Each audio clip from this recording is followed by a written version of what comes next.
వాళ్ళ ఇంట్లో వీడు కాలు పెడితే కాలు విరగ్గొట్టి పొయ్యిలో పెడతారు. అది పగట కలలు మాత్రమే కానీ జరిగేది కాదమ్మీ అని కాంచన అంటుంది.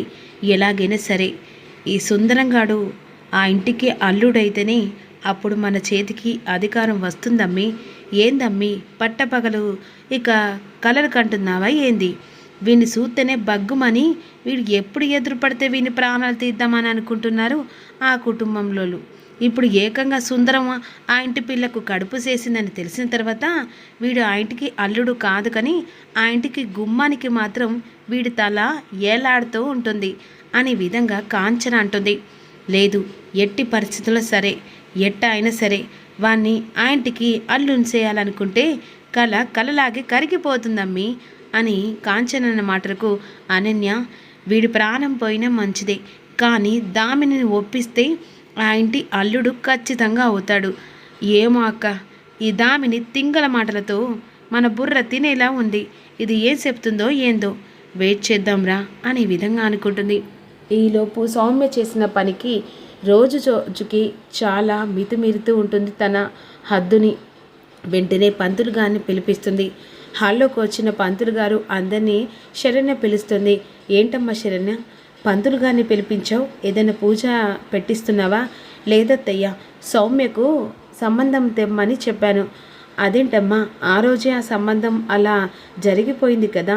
లేదత్తయ్య, ఆ రోజు సంబంధం అలా జరిగిపోయింది కానీ ఈ పంతులు గారు నాన్నకు తెలిసిన అతను, చాలా నమ్మకస్తుడు, అందుకే పిలిపించాను. ఈలోపు సౌమ్య హాల్లోకి వస్తుంది. ఇదేంటి మళ్ళీ కొత్తగా ట్రెండ్ చేంజ్ చేసింది అనే విధంగా మనసులో అనుకుంటుంది. రామ్మ సౌమ్య, నీకోసమా అని పాపం శరణ్య చూడు, ఒక బాధ్యతగా ఇక ఒక ఆడపిల్ల గురించి ఆలోచించి నీ గురించి మరి సంబంధం చూసి పెళ్లి చేయాలని ఎంత ఆలోచిస్తుంది అని ఆనంద అంటుంది. ఈలోపు పంతులు గారు వచ్చి కూర్చుంటారు. అమ్మా, నువ్వు చెప్పినట్టే కొంతమంది ఇక పెళ్లి కొడుకు ఫోటోలు తీసుకొచ్చానమ్మా, ఇదిగో అమ్మా అని శరణ్యకిస్తుంది. ఫోటోలు చూసి అత్తయ్య, ఇందులో ఫోటో ఒక అబ్బాయిని, మంచి అబ్బాయిని సెలెక్ట్ చేయి. అయినా మనం సెలెక్ట్ చేయడానికి ఏముందమ్మా, సౌమ్యకి ఇక తను సెలెక్ట్ చేసుకుంటే ఆ సంబంధం ఓకే అయితే మనం హ్యాపీగా పెళ్లి చేయవచ్చు. సరే ఇదిగో సౌమ్య, కాస్త కళ్ళు కరెక్ట్ పెట్టి అబ్బాయిని చూడు. ఇప్పుడు ఏమాత్రం ప్లాన్ చేసినా ఇక నేను తిప్పికొట్టడానికి ఇక్కడ రెడీగా ఉన్నావు. కావాలని ఆ రోజు ఆ పెళ్లి కొడుకుని బ్లేమ్ చేసి బయటికి పంపించావు, కానీ ఈసారి ఇక పెళ్లి చూపులు కాదు, డైరెక్ట్ పెళ్ళే చేసి ఇక నేను అత్తారింటికి పంపిస్తాను అనే విధంగా మెల్లిగా వార్నింగ్ ఇస్తుంది. పెళ్ళికొడుకు ఫోటోలలో చూసరికి ఒక పెళ్ళికొడుకు ఫోటో చూసి షాక్ అయిపోతుంది. అసలు సౌమ్య గతంలో జరగని ఊహించని ట్విస్ట్ అతని ఫోటో అన్నమాట.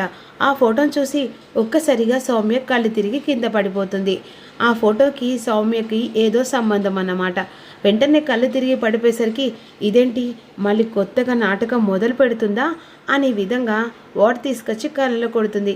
కానీ స్పృహ మాత్రం రానే రాదు. వెంటనే హాస్పిటల్ దగ్గరికి తీసుకెళ్తుంది. హాస్పిటల్ దగ్గర తీసుకెళ్ళిన తర్వాత డాక్టర్స్ అందరూ చెకప్ చేస్తూ ఉంటారు. అప్పుడు తను ప్రెగ్నెన్సీ అని బయటపడుతుంది. ఈలోపు రిపోర్ట్స్ తీసుకొచ్చి వెంటనే సౌమ్య చేతికి ఇస్తారు. ఆ రిపోర్ట్లను చూసి నేను ఏదైతే అనుకున్నానో అదే జరిగిందా అనే విధంగా కంగారు పడిపోతూ ఉంటుంది సౌమ్య. ఇక శరణ్య బయట కంగారు పడుతూ ఇదేంటి ఇలా పడిపోవడం కారణం ఏంటి అని కంగారు పడుతూ ఉంటుంది. అమ్మో, ఈ విషయం ఎట్టి పరిస్థితిలో ఇక బయట పడకూడదు, నేను చాలా జాగ్రత్తగా ఉండాలి. ఇదే నేను ఆయుధంగా మార్చుకొని దర్శనికి ఇక నాకు సంబంధం ద్వారా పుట్టిన బిడ్డ అని అందరికీ నిజాన్ని బయట పెట్టాలి అనే విధంగా నిర్ణయించుకుంటుంది సౌమ్య. వెంటనే లోపలికి వచ్చి ఇదిగో ఈ రిపోర్ట్లను చూడు అని వెంటనే శరణ్య చేతిలో ఆ రిపోర్ట్లను పెడుతుంది. రిపోర్ట్లను చూసి ఇప్పుడు నేను కడుపుతో ఉన్నాను, మరి దీనికి ఆన్సర్ ఏమి ఇస్తావు?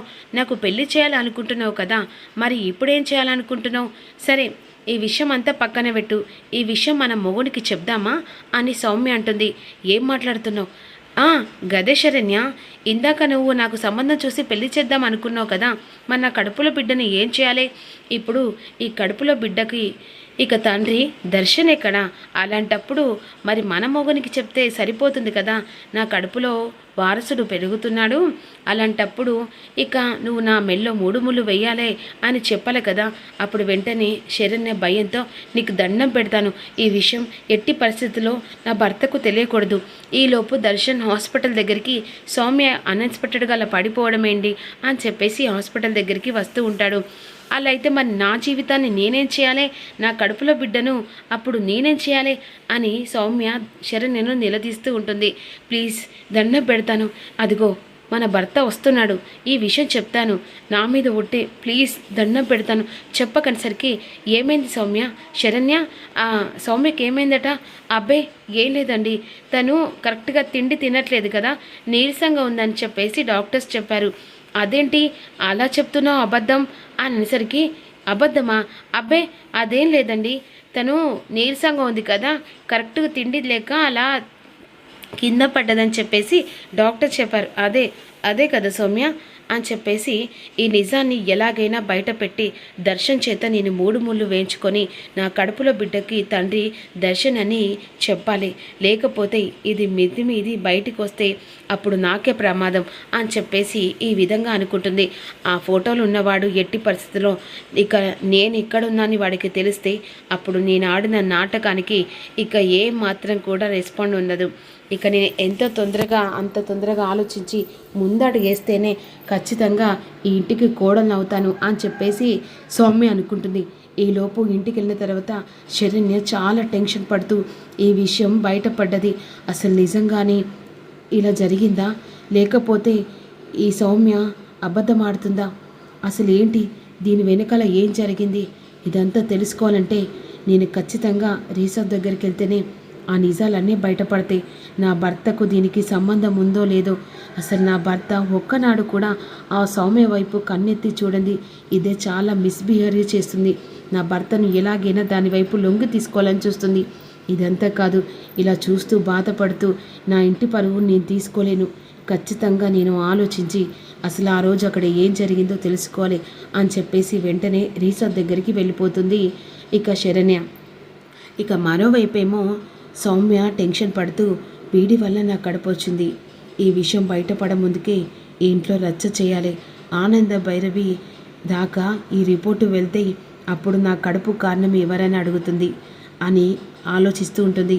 ఆ సమయంలో అనుకోకుండా ఇక ఆ రిపోర్ట్లు కావాలని హాల్లో పెడుతుంది. హాల్లోకి వచ్చి వెంటనే అక్కడ ఇక ఆనంద భైరవి కూర్చుంటుంది. పేపర్ ఆడ పెట్టేసరికి రిపోర్ట్లను చూస్తుంది. ఇవెవరి రిపోర్ట్లు అని చెప్పేసి చేతిలో తీసుకొని చూసేసరికి సౌమ్య ప్రెగ్నెన్సీ అని చెప్పేసి ఇక ఆ రిపోర్ట్లను చూసి కంగారు పడిపోతూ షాక్ అయిపోతుంది. వెంటనే సౌమ్య అని చెప్పేసి గట్టిగా పిలుస్తుంది. అనుకున్నట్టుగానే ఆనంద భైరవి చేతిలో నా రిపోర్ట్లు పడ్డాయన్నమాట. చెప్పండి మేడం, పిలిచారని అని చెప్పేసి అంటుంది. అసలు ఈ రిపోర్ట్లు ఏంటి అంటుండగా, రిపోర్ట్లు ఏంటి మేడం, ఈ రిపోర్ట్లో నువ్వు ప్రెగ్నెన్సీ అని బయటపడింది అనేసరికి వెంటనే దొంగ ఏడుపులు ఏడుస్తూ ఉంటుంది.